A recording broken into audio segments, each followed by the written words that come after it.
Osho, A Sudden Clash of Thunder. Talks on Zen stories given at the Osho Commune International, Pune, India. Discourse number 2.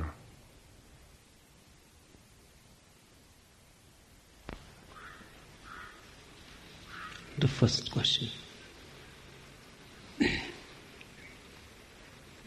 I have been thinking all day of a way to ask the question, how do we stop thinking?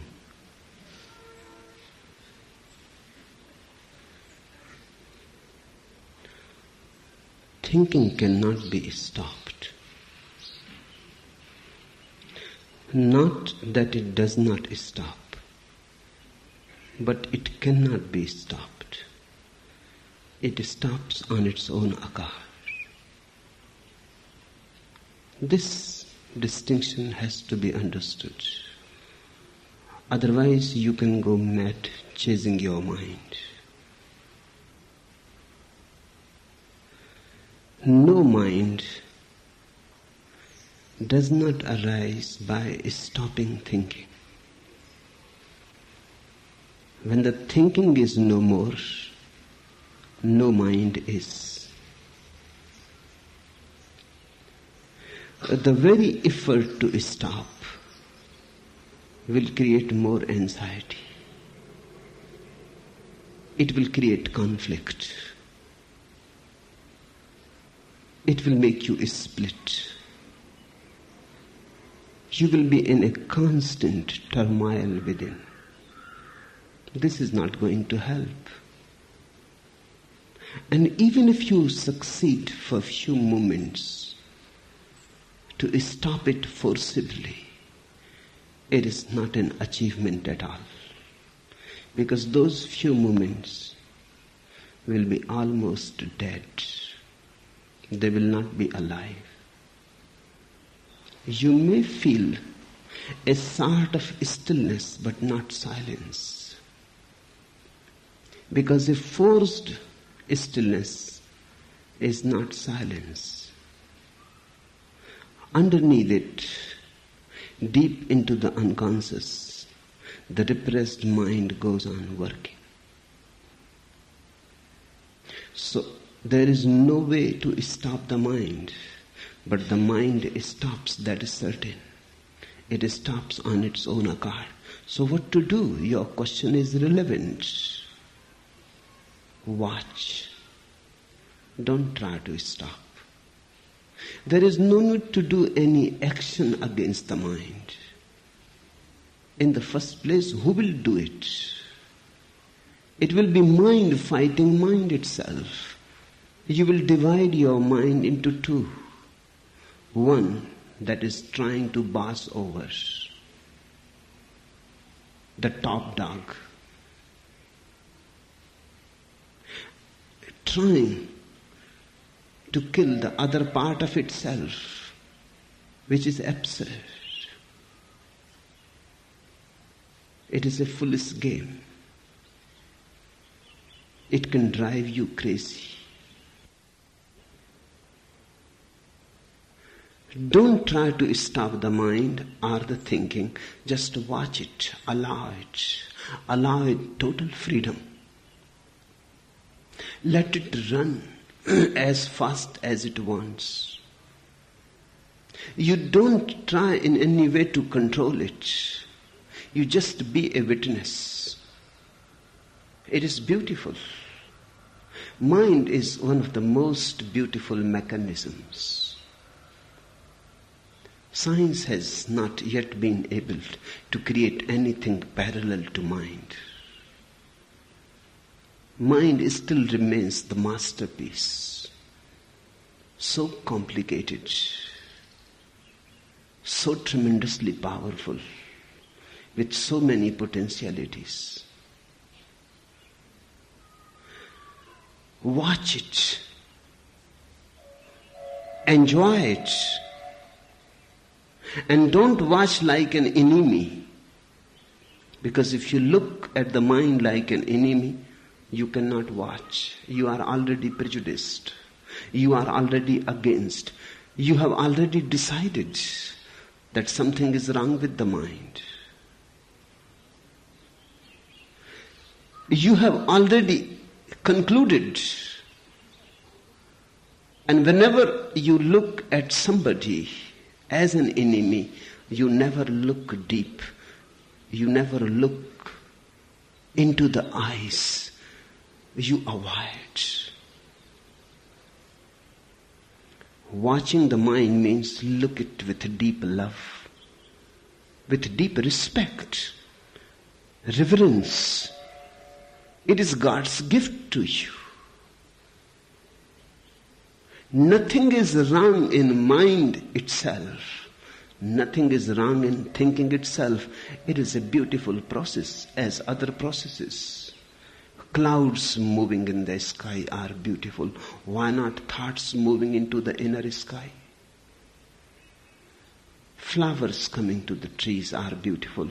Why not thoughts flowering into your being? The river running to the ocean is beautiful.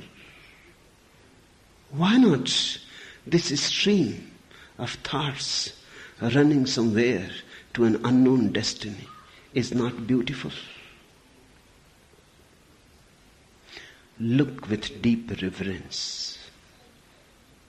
Don't be a fighter. Be a lover. Watch the subtle nuances of the mind, the subtle turns, the beautiful turns, the sudden jumps and leaps, the games that mind goes on playing, the dreams that it weaves, the imagination, the memory, 1,001 projections that it creates. Watch, standing there, aloof, distant, not involved. And by you will start feeling. Deeper becomes your watchfulness. Deeper becomes your awareness. And gaps starts arising.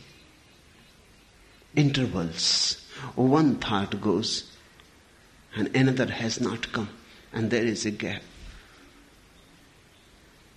One cloud has passed, another is coming, and there is a gap. In those gaps, for the first time, you will have glimpses of no mind. You will have the taste of no mind. Call it taste of Zen or Tao or Yoga. In those small intervals, suddenly the sky is clear and the sun is shining.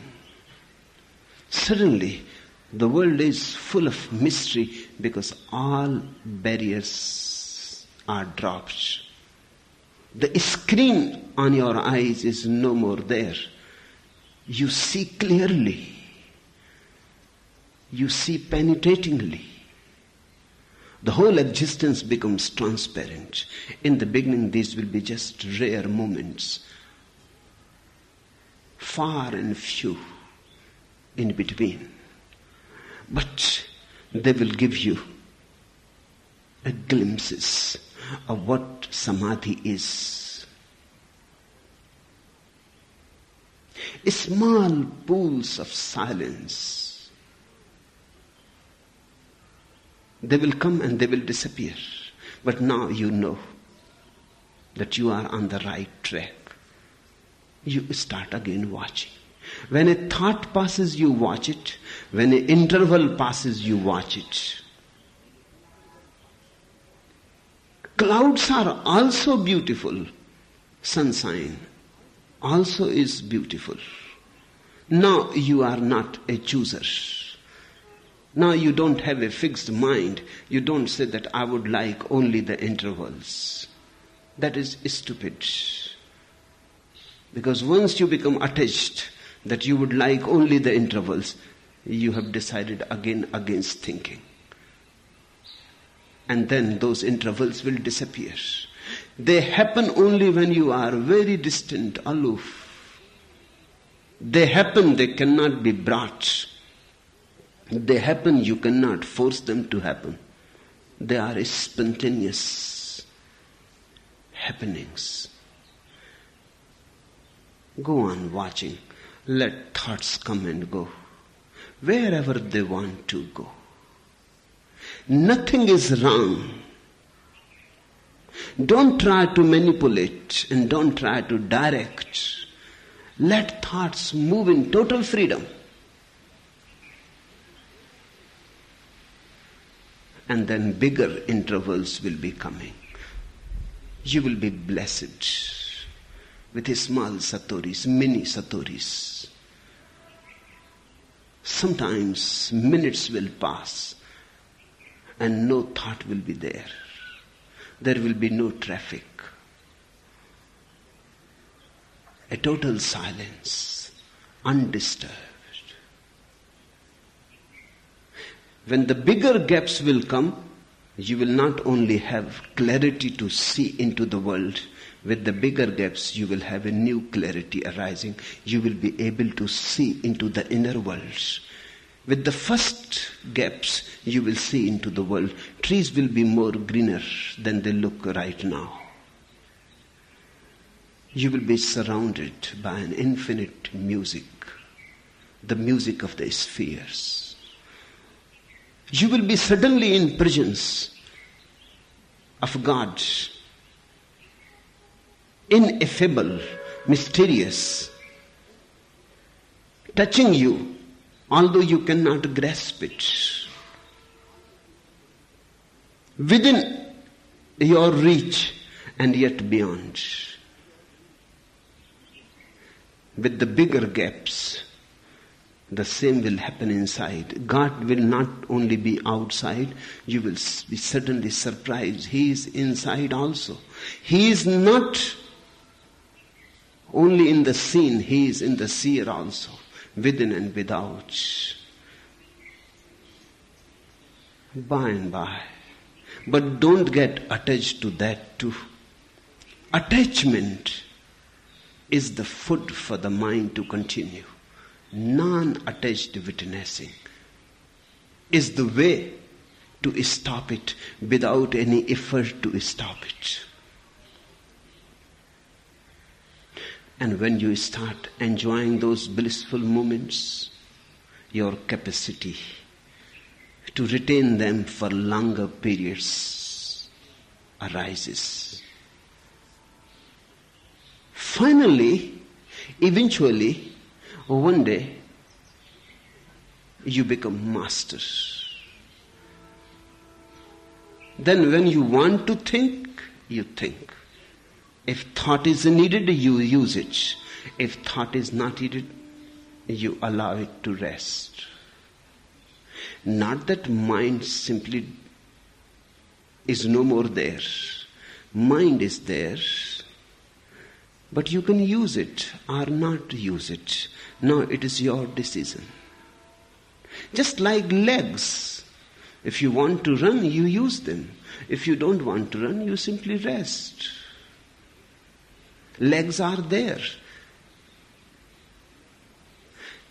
In the same way, mind is always there. When I am talking to you, I am using the mind. There is no other way to talk. When I am answering your question, I am using the mind. There is no other way. I have to respond and relate. And mind is a beautiful mechanism. When I am not talking to you and I am alone, there is no mind. Because it is a medium to relate. Sitting alone, it is not needed. You have not given it a rest. Hence, the mind becomes mediocre, continuously used, tired, and goes on and on and on. Day it works, night it works. In the day you think, in the night you dream. Day in, day out, it goes on working. If you live for 70 or 80 years, it will be continuously working. Look at the delicacy and the endurability of the mind. So delicate. In a small head, all the libraries of the world can be contained. All that has ever been written can be contained in one single mind. Tremendous is the capacity of the mind. And in such a small space, in fact, it is not making much noise. If scientists someday become capable to create a parallel computer-like mind, computers are there, but they are not yet minds. They are still mechanisms. They have no organic unity. They don't have any center yet. If someday it becomes possible, and it is possible, that scientists may someday be able to create minds, then you will know how much space that computer will take and how much noise it will make. Mind is making almost no noise, goes on working silently, and such a servant for 70, 80 years. And then too, when you will be dying, your body may be old, your mind remains young. Its capacity remains yet the same. Sometimes if you have used it rightly, it even increases with your age. Because the more you know, the more you understand, the more you have experienced and lived, the more your mind becomes capable. When you die, everything in your body is ready to die except the mind. That's why in the East we say, mind leaves the body, enters another womb, because it is not yet ready to die. The rebirth is of the mind. Once you have attained the state of samadhi, no mind, then there will be no rebirth. Then you will simply die. And with your dying, everything will be dissolved, your body, your mind. Only your witnessing soul will remain. That is beyond time and space. Then you become one with existence. Then you are no more separate from it. The separation comes from the mind. But there is no way to stop it forcibly. Don't be violent. Move lovingly with deep reverence. And it will start happening on its own account. You just watch and don't be in a hurry. The modern mind is in much hurry. It wants instant methods. How to stop the mind. Hence, drugs have appeal. You can force by chemical drugs the mind to stop. But again you are being violent with the mechanism. It is not good. It is destructive. By this way you are not going to become a master. You may be able to stop the mind through the drugs, but then drugs will become your master. You are not going to become the master. You have simply changed your bosses, and you have changed for worse. Now the drugs will hold power over you. They will possess you. Without them, you will be nowhere. Meditation is not an effort against the mind. It is a way of understanding the mind. It is a very loving way to witness the mind. But of course, one has to be very patient. This mind that you are carrying in your head has arisen out of centuries, millennia.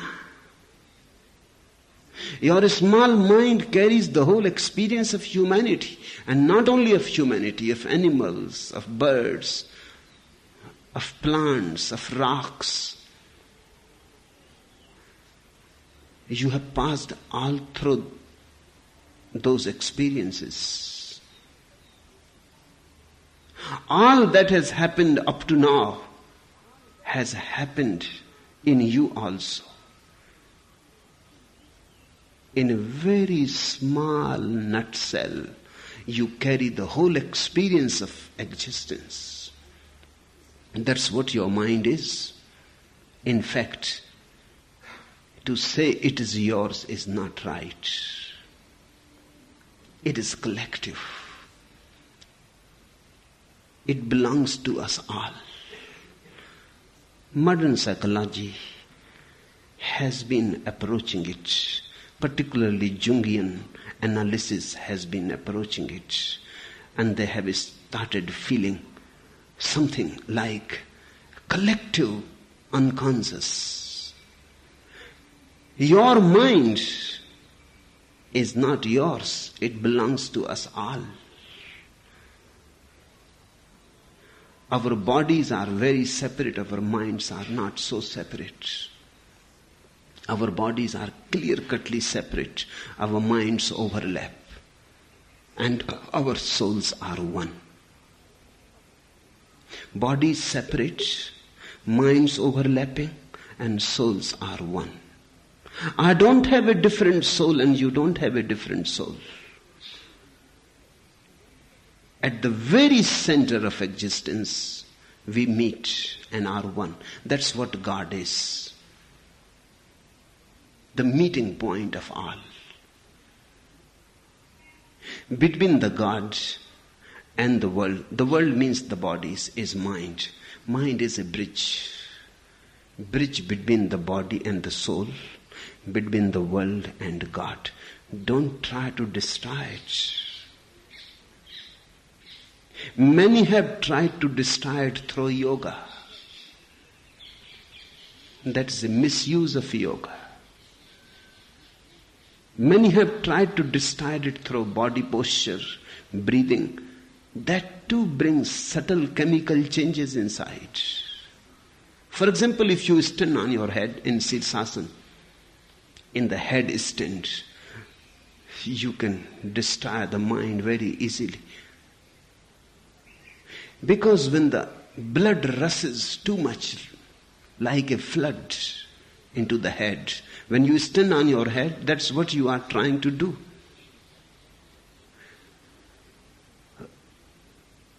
The mind mechanism is very delicate. You are flooding it with blood.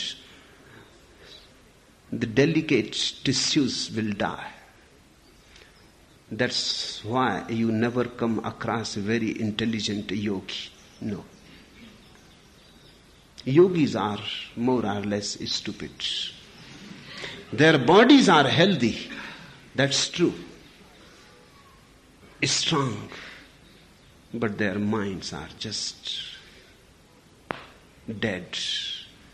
You will not see the glimmer of intelligence. You will see a very robust body, animal-like. But somehow the human has disappeared. Standing on your head, you are forcing your blood into the head through gravitation. The head needs blood, but in a very, very small quantity and very slowly, not flood-like. Against gravitation, very small blood reaches to the head. And that too in a very silent way. If too much blood is reaching into the head, it is destructive.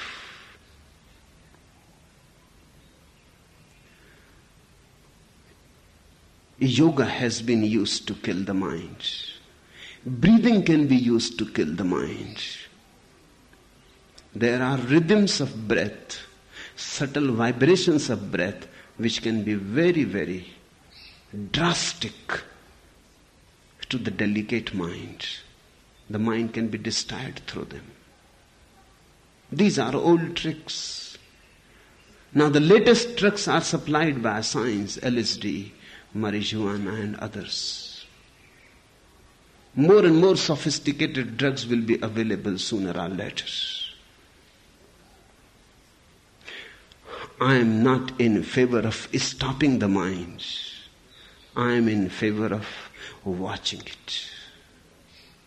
It stops on its own accord, and then it is beautiful when something happens without any violence. It has a beauty of its own.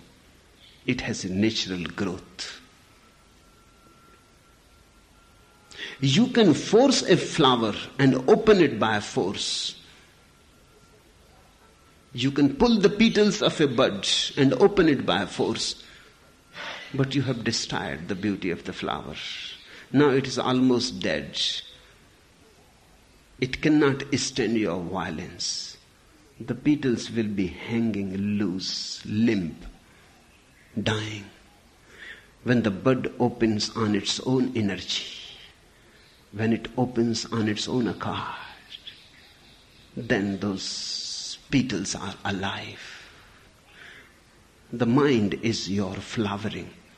Don't force it in any way. I am against all force and against all violence, and particularly violence that is directed towards yourself. Just watch in deep prayer, love, reverence, and see what happens. Miracles happen on their own accord. There is no need to pull and push. You ask how to stop thinking? I say just watch. Be alert. And drop this idea of stopping. Otherwise, it will stop the natural transformation of the mind. Drop this idea of stopping. Who are you to stop? At the most, enjoy. And nothing is wrong. Even if immoral thoughts, so-called immoral thoughts pass through your mind, let them pass. Nothing is wrong. You remain detached.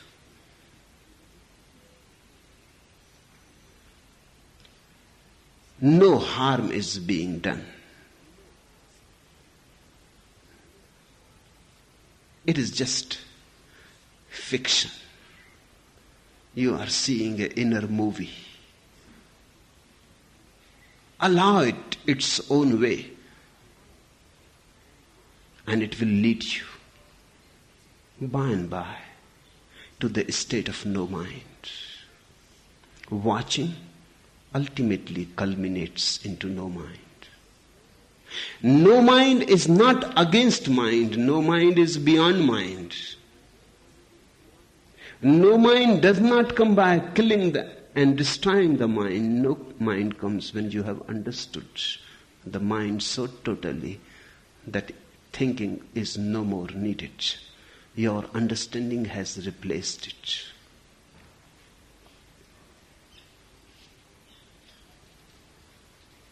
The second question, today and many times, when you described Zen masters, it sounded like me. Yet, when you talked about the king, the ego, I also felt it is me. I feel this is weird since my mind is not exactly silent. It appears weird, but it is true. Because on one level, everybody is already a Zen master. On one level, everybody is already a Buddha. On another level, everybody is the king, the ego. There are two planes in you. The plane of the mind and the plane of the no mind are, let me say it in this way, the plane when you are on the periphery of your being and the plane when you are at the center of your being. Every circle has a center. You may know it, you may not know it. You may not even suspect that there is a center, but there has to be. You are a periphery. You are a circle. There is a center. Without the center you cannot be. There is a nucleus of your being. At that center you are already a Buddha, a Siddha, one who has already arrived home. On the periphery, you are in the world, in the mind, in dreams, in desires, in anxieties, in 1001 games. And you are both. So it is possible, when I am talking about Zen masters, you can feel, yes, it is true. Not only it is intellectually true, you can feel it existentially true. Yes, this is what is happening to me also. When listening to me, there are bound to be moments when you will see that you have been for few moments like a Buddha. The same grace, the same awareness, the same silence, the same world of beatitudes, of blessings, of benediction. There will be moments, glimpses of your own center. They cannot be permanent. Again and again you will be thrown back to the periphery, and then it will look weird. Then you will see that I am like the emperor, not understanding at all, stupid, sad, frustrated, missing the meaning of life, because you exist at two planes, the plane of the periphery and the plane of the center. But by and by the weirdness will disappear. By and by you will become capable of moving from the periphery to the center, and from the center to the periphery very smoothly, just as you walk in your house and out of your house. You don't create any dichotomy. You don't say that I am outside the house, so how I can go inside the house. You don't say that I am inside the house, so how I can come outside the house. It is sunny outside. It is warm, pleasant. You sit outside in the garden. Then it is becoming hotter and hotter, and you start perspiring. Now it is no more pleasant, it is becoming uncomfortable. You simply get up and move inside the house. There it is cool. There it is not uncomfortable. Now there it is pleasant. You go on moving in and out. In the same way, a man of awareness and understanding moves from the periphery to the center, from the center to the periphery. He never gets fixated anywhere. From the marketplace to the monastery, from sansara to sannyas, from being extrovert to being introvert, He continuously goes on moving because these two are his wings. They are not against each other. They may be balanced in opposite directions. They have to be. If both the wings are on one side, the bird cannot fly into the sky. They have to be balancing. They have to be in opposite directions. But still they belong to the same bird. And they serve the same word. Your outside and your inside are your wings. This has to be very deeply remembered, because there is a possibility the mind tends to fixate. There are people who are fixated in the marketplace. They say they cannot get out of it. They say they have no time for meditation. They say even if time is there, they don't know how to meditate and they don't believe that they can meditate. They say they are worldly. How they can meditate? They are materialistic. How they can meditate? They say, unfortunately, we are extroverts. How can we go in? They have chosen only one wing. And of course, if frustration comes out of it, it is natural. With one wing, frustration is bound to come. Then there are people who become fed up with the world and escape out of the world, go to the monasteries in the Himalayas, become sannyasins, monks, start living alone, force a life of introversion on themselves. They close their eyes. They close all their doors and windows. They become like Leibniz monads, windowless. Then they are bored. In the marketplace, they were fed up. They were tired, frustrated. It was getting more like a madhouse. They could not find rest. There was too much of relationship and not enough holiday, not enough space to be themselves. They were falling into things, losing their beings. They were becoming more and more material and less spiritual. They were losing their direction.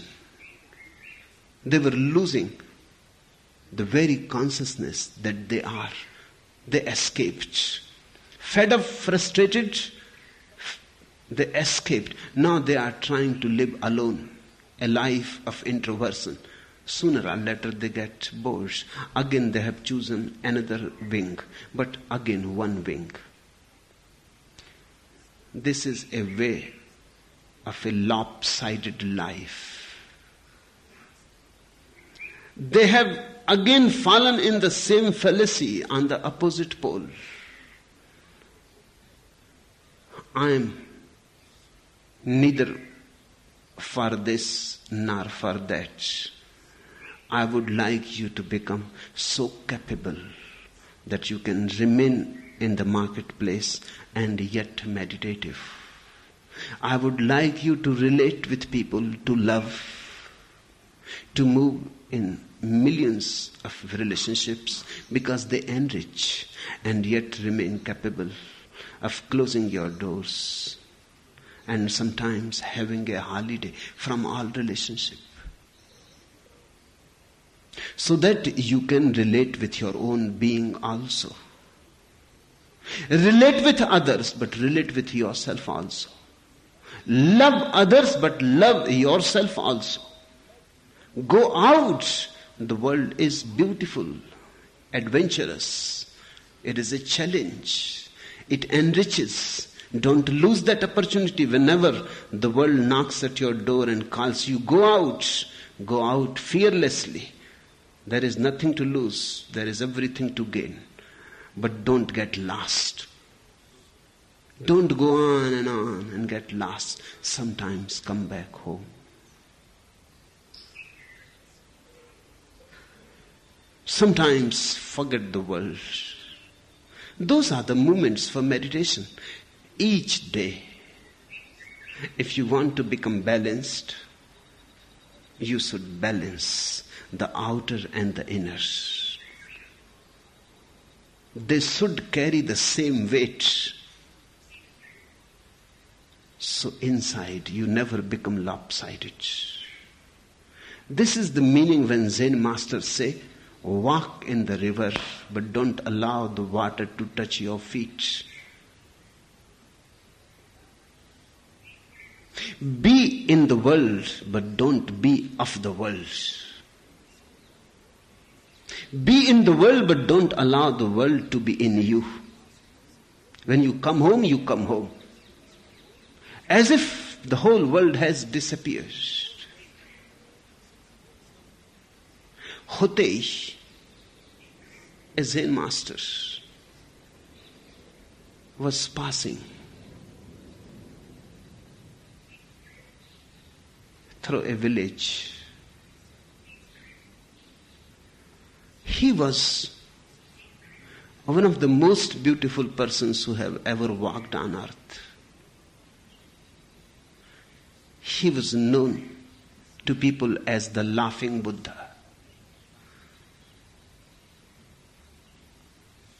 He used to laugh continuously. But sometimes he will sit under a tree. In this village he was sitting under a tree with closed eyes, not laughing, not even smiling. Completely calm and collected. Somebody asked, "You are not laughing, Hotei?" He opened his eyes and he said, "I am preparing." The questioner could not understand. He said, "What do you mean by preparing?" He said, "I have to prepare myself for laughter. I have to give rest. I have to go in. I have to forget the whole world so that I can come again rejuvenated and I can again laugh." If you really want to laugh, you will have to learn how to weep. If you cannot weep and if you are not capable of tears, you will become incapable of laughter. A man of laughter is also a man of tears. Then a man is balanced. A man of bliss is also a man of silence. A man who is ecstatic is also a man who is centered. They both go together. And out of this togetherness of polarities, a balanced being is born. And that is what is the goal. So sometimes when I am talking about Buddhas, you may have glimpses. You may start flying into the inner world and you will see, yes, you know what it is. It simply fits with you. In some moments, you can become a witness to it. But in some other moments, it is weird. You don't know what a Buddha is. You have lost contact with your own inner center. Now you are on the periphery. You can understand a Machiavelli, but you cannot understand now a Buddha. You are both. And I am not in any way suggesting you to choose one. I would like you to remain in the world. and also to have few holidays for yourself. Even God had to rest the seventh day. 6 days He created the world. And then seventh day He rested. Even God. Some theologians have reached to the conclusion that He must have been a Jew, because nobody else can work 6 days a week.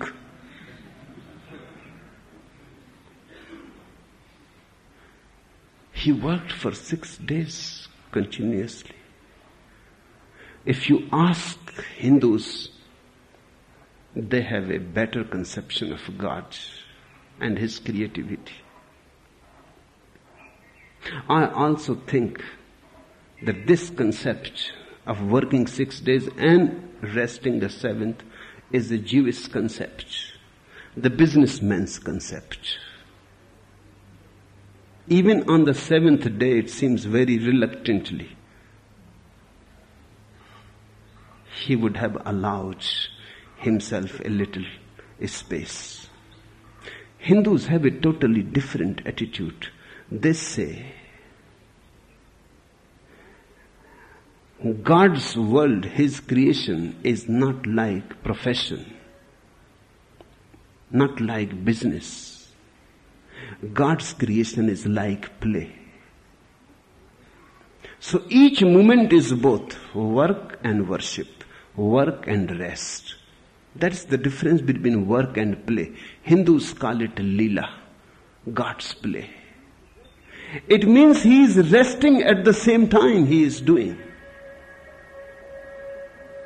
That is the difference between a profession and a vocation. A profession is work. You get tired, then you need rest. A vocation is a play. While you are working, you are also resting. Your very work is your rest. In a profession, vacation is needed separately. In a vocation, vacation is implied in it. Vocation is at the same time vacation also. So Hindus don't have any concept that God created the world 6 days and then rested. No, He has never rested in that way. And in that way He has never created the world. He is still creating. And His very creativity is His rest. Have you watched a businessman? 6 days he works in the marketplace. 7th day he comes home and he starts painting. Now he says, this is rest. Painting is his love, his play. It gives rest. Or he comes home and he starts playing a flute. 6 days he has been working and now he is again working. But this is no more work. It is play. God is a play. And a real man of understanding becomes godly. Godly in the sense that in the world and he remains yet out of it. On the periphery and yet he remains mindful of his center. Doing 1,001 things, yet he remains a non-doer. In tremendous activities, but he is never lost. His inner light burns bright.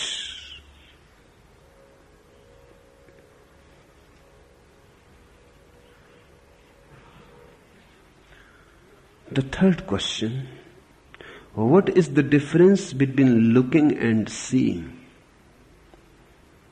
There is a great difference. Looking means you are looking for something. You have already some idea to look for. You come here and you say, I am looking for tirtha. Then you have an idea. Then you look all around where tirtha is. The idea is there already. Looking is already prejudiced. If you are looking for God, you will never find Him. Because looking means you have a certain idea already who God is. And your idea is bound to be either Christian or Judaic or Hindu or Mohammedan.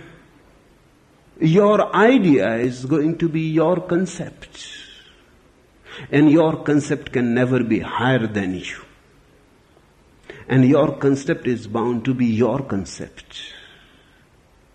Your concept is bound to be rooted in ignorance, borrowed.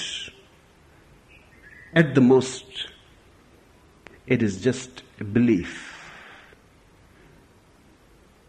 You have been conditioned for it. Then you go on looking. A person who is looking for truth will never find it, because his eyes are already corrupted. He has already a fixed concept. He is not open. If you have come to me to look for something, then you have already an idea. You will miss me. Then whatsoever I say, you will interpret according to your idea. And it will not be my meaning, it will be your meaning. You may find agreeing with me. You may find yourself not agreeing with me. But agreeing or not agreeing is not the question at all. It is not the point at all. You have missed me. You can agree, but you are agreeing with your own idea. You say, yes, this man is right, because this man fits with your idea. Your idea is right, that's why this man is right. Or you don't agree because it doesn't fit with your idea. But in both the cases, your idea is more important. You will miss me. A man who is looking for something will always be missing it. Seeing is just clarity. Open eyes, open mind, open heart. Not looking for something in particular, just ready and receptive.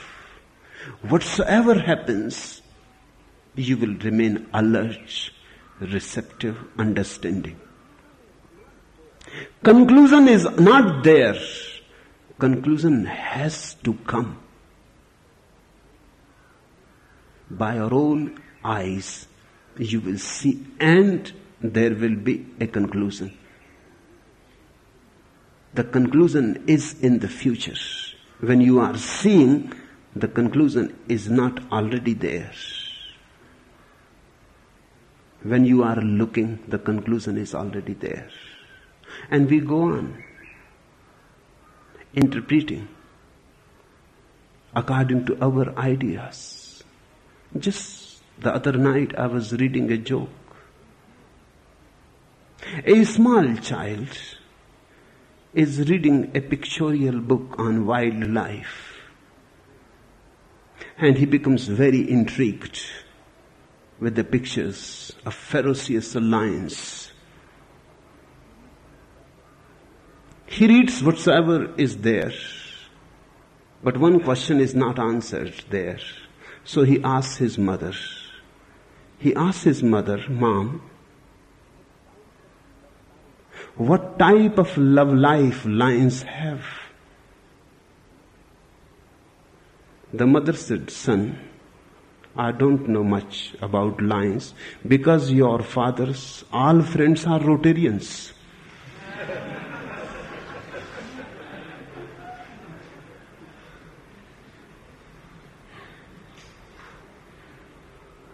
If you have some idea in the mind, you corrupt. then you are not listening to what is being said. Then you are listening according to yourself. Then your mind is playing an active role. When you are looking, mind is active. When you are seeing, mind is passive. That is the difference. When you are looking, mind is trying to manipulate. When you are seeing, mind is silent, just watching, available, open, with no idea in particular to enforce on reality. Looking is nude. And you can come to truth only when you are absolutely nude. When you have discarded all clothes, all philosophies, all theologies, all religions, when you have dropped all that has been given to you. When you come empty-handed, not knowing in any way. When you come with knowledge, you come already corrupted. When you come in innocence, knowing that you don't know, then the doors are open. Then you will be able to know. Only that person is capable of knowing who has no knowledge.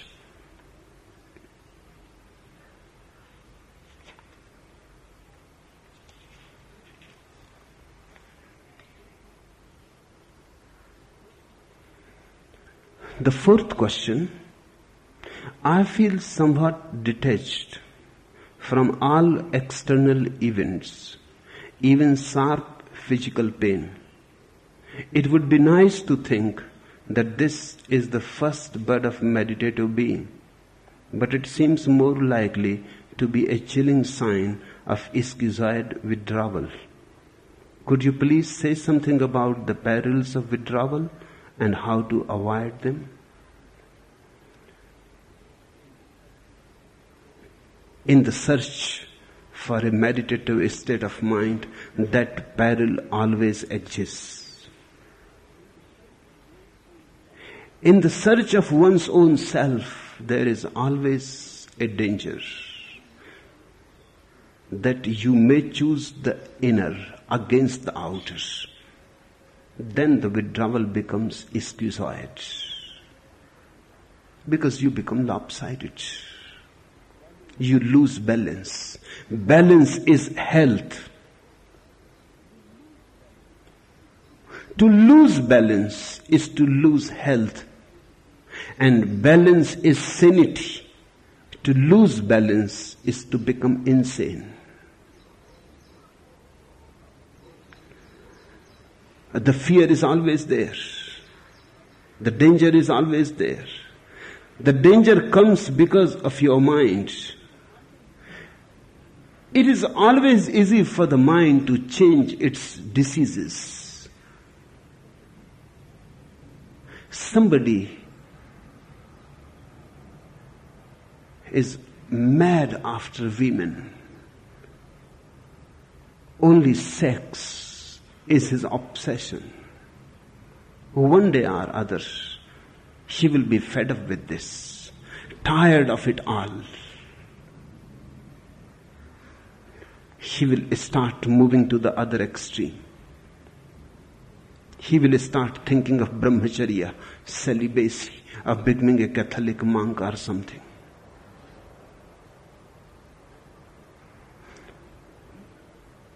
There is danger. It is as if you have been eating too much, and then one day you decide to fast. Eating too much is bad, but fast is not better. In fact, by eating too much, you are not going to die so soon. You may become heavier, fatty, uglier, but you will linger on.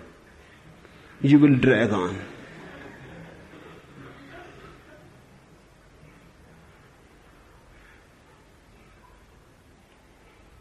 But by fasting, within weeks you will disappear. You cannot survive more than 3 months.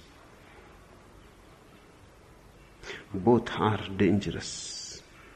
Eating too much is neurotic. Fasting is the opposite neurosis, but is still neurotic. Have a balanced diet. Eat as much as is needed by the body. Don't go on stuffing your body. But this is how it happens. I have been watching people. Whenever a society becomes very rich, fasting comes as a cult. In India, Jainas are one of the richest societies. Fasting is their cult. Fasting is their religion. Now America is becoming very rich. Fasting is becoming more and more a fashion. It is difficult to find a woman who is not on dieting.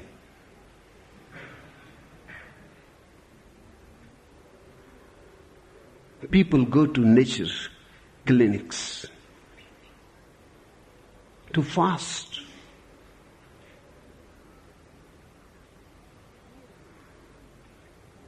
Poor man's religion is always a festival, feast.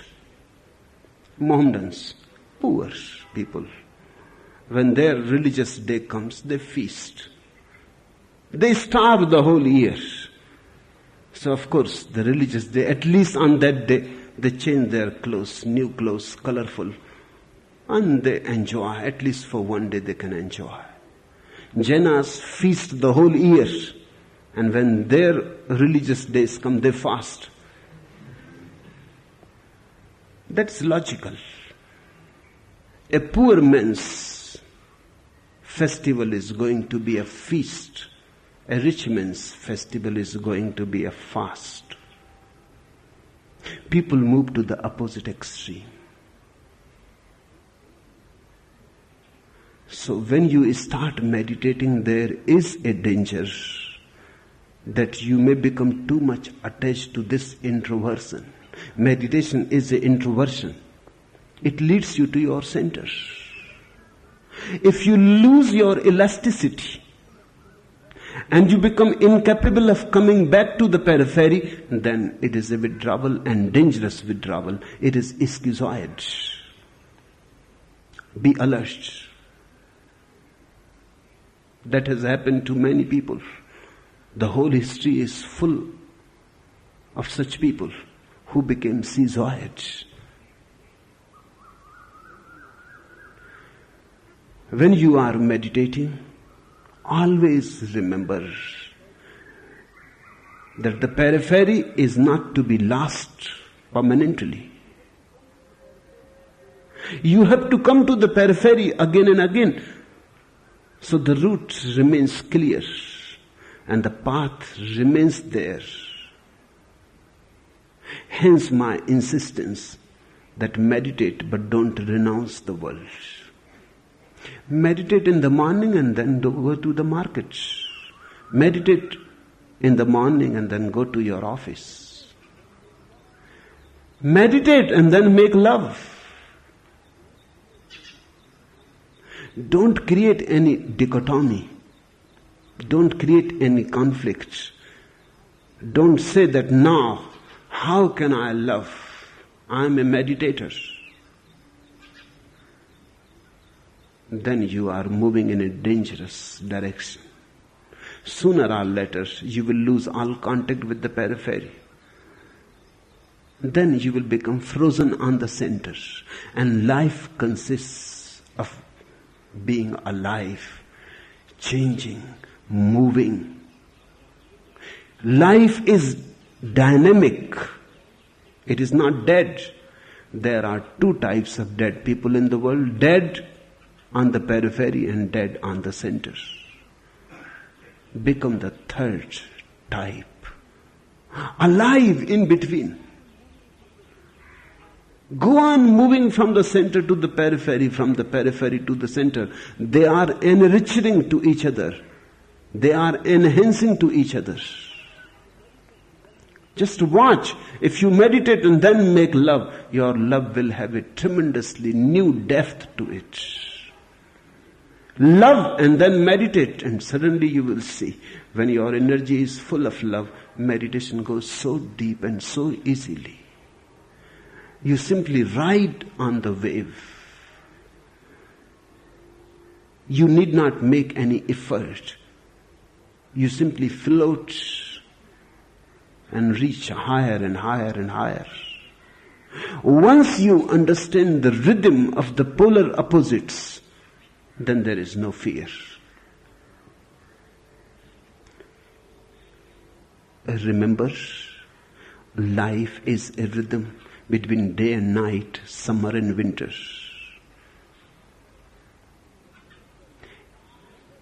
It is a continuous rhythm. Never stop anywhere. Be moving. And the bigger the swing, deeper will be your experience. So make it a point that you have to be continuously in journey. You have to travel. When you go to the inner center in your meditation, enjoy it as if there is no periphery. Forget the periphery completely. There is no need to remember it. Don't be distracted by it. Dig deep into your own being. Be enriched by it. And bring that flavor back to the periphery. Bring that fragrance back to the world. Bring that aura, that light, that grace, that dignity, that grandeur back to the periphery. Walk in the marketplace like a Buddha. Live in the world. World is very enriching because relationship is mirror. All relationships are mirror-like. You see your face into the mirror of the other's being. It is very difficult to see your own face directly. You will need the other, the mirror, to see your own face. And where can you find a better mirror than the eyes of the other? Sometimes look in the eyes of your enemy and you will see a facet of your being. Sometimes look in the eyes of your lover, your friend, and you will see another facet of your being. Sometimes look in a person's eyes who is indifferent to you, and you will see yet another facet of your being. Collect all these faces. They are yours. Aspects of your being.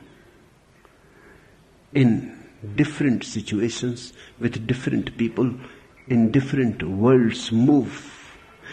And gather all this richness and awareness and alertness and consciousness, and then go back to the center and take all this awareness with you. And your ecstasy in the meditation will be deeper and richer for that. And this has to go on continuously. Pour your center on the periphery and pour your periphery on the center.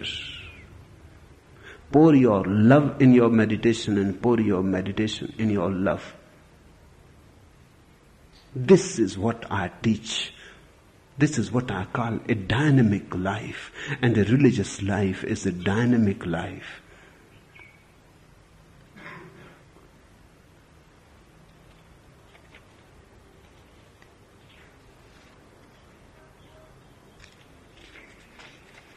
The fifth question, you have reminded me again that for me, knowing becomes knowledge, which becomes the practice of that knowledge. Even this is becoming a practice. Please comment. Knowing always becomes knowledge, And you have to be alert not to allow it. One of the very delicate situations on the path of a seeker. Knowing always becomes knowledge. Because the moment you have known something, your mind collects it as knowledge, as experience. Knowing is a process. Knowledge is a conclusion. When knowing dies, it becomes knowledge. And if you go on gathering this knowledge, then knowing will become more and more difficult. Because with knowledge, knowing never happens. Then you carry your knowledge around you. A knowledgeable person is almost hidden behind his knowledge. He loses all clarity, all perception. The world becomes far away. The reality loses all transparency. The knowledgeable person is always looking through his knowledge. He projects his knowledge. His knowledge colors everything. Now there is no more any possibility of knowing. Remember, knowledge is not gathered only through scriptures. It is also gathered, and more so, through your own experience. You love a woman, for example. You have never known a woman before. Never have fallen in deep love. You fall for the first time. You are innocent. You are a virgin. You don't know what love is. Your mind is open. You don't have any knowledge about love. You are spontaneous. You move into the unknown. It is mysterious. Love opens doors of unknown temples, sings unknown songs into your ears and into your heart, dances with unknown tunes, and you don't know anything. You don't have any knowledge to judge, to evaluate, to condemn, to say good or bad.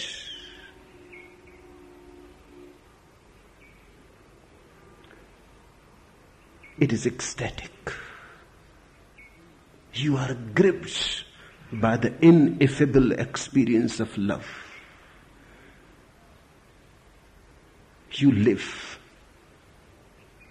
in moments of grace, but by and by you become knowledgeable. Now you know what love means. Now you know what the woman means.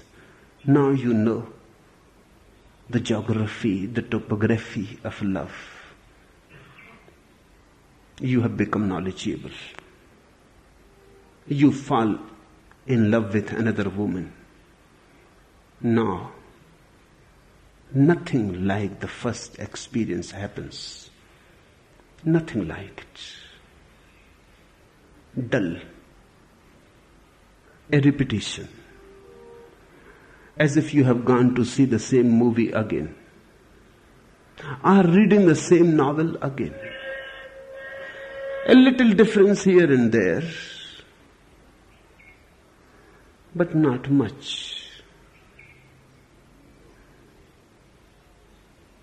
Now, why you are missing, why the same mysterious is not gripping you, why you are not throbbing with the unknown, again, you are knowledgeable.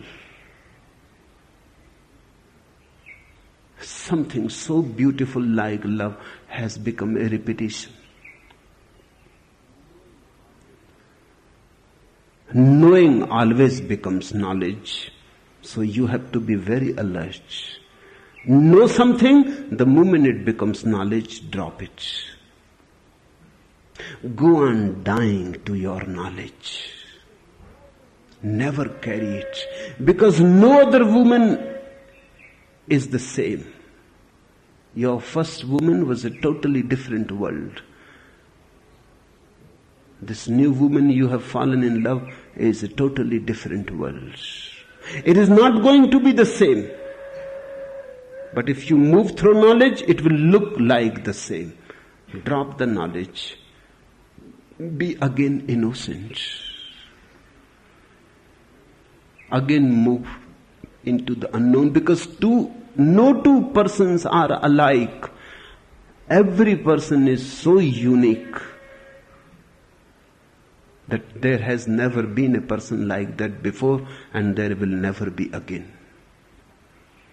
Learn again from ABC, and you will be full of wonder. And then you have learned a deep experience that never allow any knowledge to settle. All knowing becomes knowledge. The moment it becomes knowledge, drop it.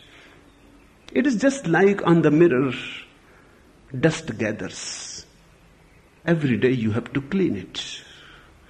On the mirror of your mind, dust gathers, dust of experience. It becomes knowledge. Clean it. That's why everyday meditation is needed. Meditation is nothing but cleaning the mirror of your mind. Clean it continuously. If you can clean it every moment of your life, then there is no need to sit separately for meditation. Remember, be alert that knowledge has not to be gathered, that you have to remain like a child, full of wonders, full of awe. Every nook and corner is mysterious, and you don't know what it is. You cannot figure it out, what this life is. Enchanted. You run in this direction and that direction. Have you watched a child running on the sea beach? So elated, in such euphoria,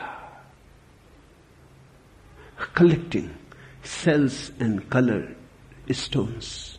Have you watched the child running in a garden to catch a butterfly? You will not run even if God was there that way. You will not run that way. You will not be so ecstatic even if God is there. You will move like a gentleman. You will not rush. You will not be mad. You will still keep your manners. You will still show that you are mature. You are not a child. And Jesus says, only those who are childlike, they will be able to enter into my kingdom of God. Only those who are childlike. Only those who are still capable of wonder. Wonder is the greatest treasure in life. Once you lose wonder, you have lost your life. Then you drag, but you no more live. And knowledge kills wonder. That is one of the most difficult problems the modern mind is facing, because knowledge has accumulated every day more and more. The 20th century is so much burdened with knowledge, hence religion has disappeared. Because religion can exist only with wonder filled eyes. Eyes which don't know, but are ready to rush into any direction, to see what is there. Innocent eyes, virgin hearts. So remember to remain capable of childlike wonder. Science grows out of doubt. Religion grows out of wonder. Between the two is philosophy. It has not yet decided. It goes on hanging between doubt and wonder. Sometimes the philosopher doubts and sometimes the philosopher wonders. He is just in between. If he doubts too much, by and by he becomes a scientist. If he wonders too much, by and by he becomes religious. That's why philosophy is disappearing from the world. Because 99% philosophers have become scientists. And 1%, a Buber somewhere, or a Krishnamurti somewhere, or a Suzuki somewhere. Great minds, great penetrating intellects, they have become religious. Philosophy is almost losing its ground. If you become too much skeptical, you become scientists. If you become too childlike, you become religious. Science exists with doubt. Religion exists with wonder. If you want to be religious, then create more wonders. Discover more wonders. Allow your eyes to be more filled with wonder than anything else. Be surprised by everything that is happening. Everything is so tremendously wonderful that it is simply unbelievable. How you go on living without dancing. How you go on living without becoming ecstatic. You must not be seeing what is happening all around. Just to be is so miraculous. Just to breathe is so miraculous. Just to breathe and just to be. Nothing else is needed for a religious person to be full of wonder. And when one is full of wonder, praise arises. And praise is prayer. When you see this wonderful existence, you start praising it. In your praising, prayer arises. You say, holy, holy, holy. It is holy. It is so beautiful and so holy. So, the questioner has raised a very pertinent question. You have reminded me again that for me, knowing becomes knowledge, which becomes the practice of that knowledge. These are the 3 steps. First, knowing, then the knowing dies, shrinks, becomes knowledge. Then knowledge also shrinks even more and becomes practice or character.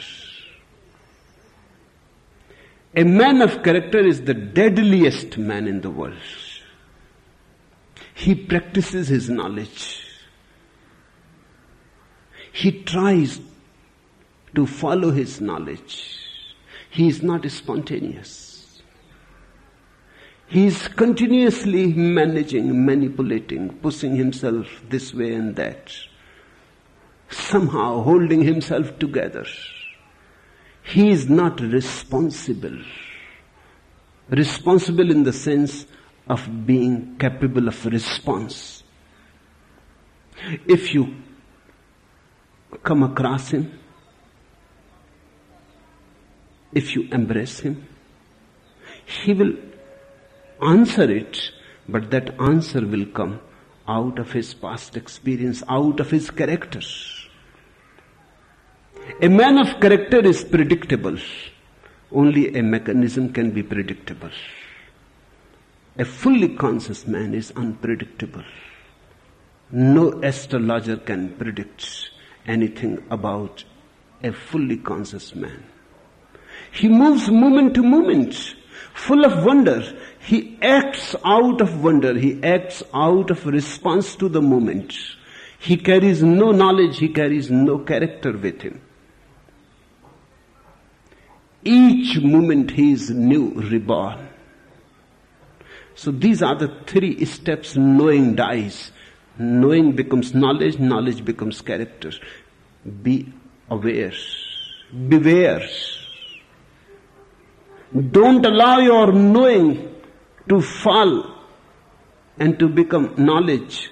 And never allow your knowledge to control you and to create a character for you. A character is an armor. In the armor you are jailed. Then you can never be spontaneous. You are already in your grave. A character is a grave.